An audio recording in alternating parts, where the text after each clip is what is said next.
Alors d'abord, effectivement, je me souviendrai longtemps de la première réunion qu'on a eue, Michel Elmojad, vous et moi, où vous avez testé le concept des GIRD auprès de quelqu'un qui s'intéresse beaucoup à la pédagogie.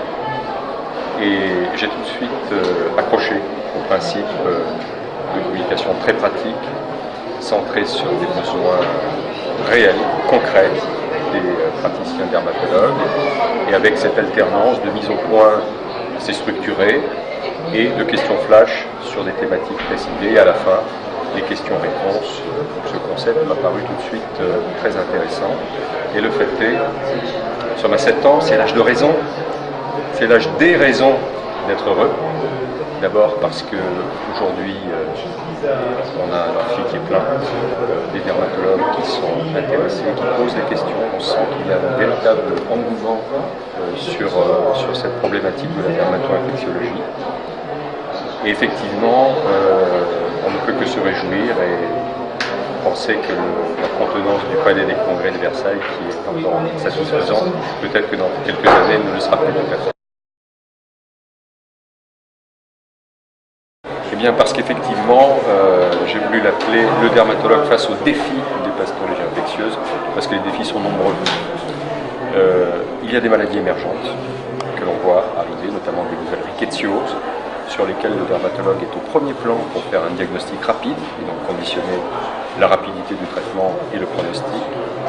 Des maladies émergentes comme le chikungunya, le virus du West Nile, des maladies réémergentes, on voit de nouveau des rougeoles chez l'adulte. Ça, le message est très important pour faire passer dans la population, qu'il faut être très vigilant.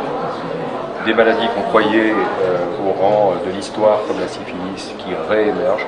On voit au fur et à mesure des années se modifier le profil spécifique de la dermato-infectiologie, et le dermatologue doit rester vigilant.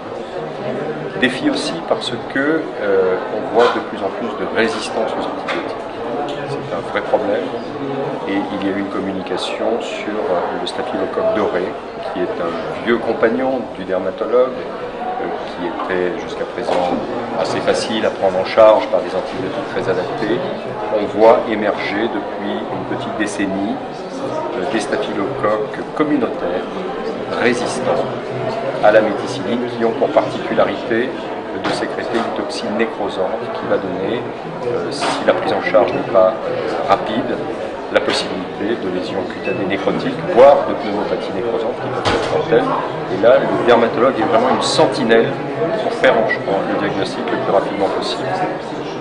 Le professeur Combe, qui est un infectiologue extrêmement reconnu, nous a fait part de son inquiétude, à mon sens réelle, sur la difficulté de plus en plus importante aujourd'hui pour traiter des infections cutanées sévères, notamment à l'hôpital, compte tenu du profil de résistance de plus en plus large des antibiotiques. Et là encore, le message à faire passer est de bien utiliser les antibiotiques à bon escient.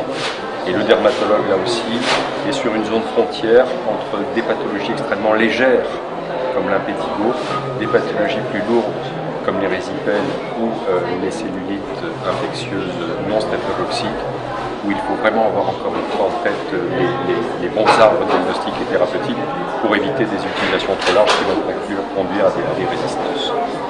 Voilà ce qu'on peut dire, et que ces défis sont nombreux, mais que je ne doute pas que l'attention que tous les participants portent à la communication feront qu'ils sont tout à fait aptes à les relever.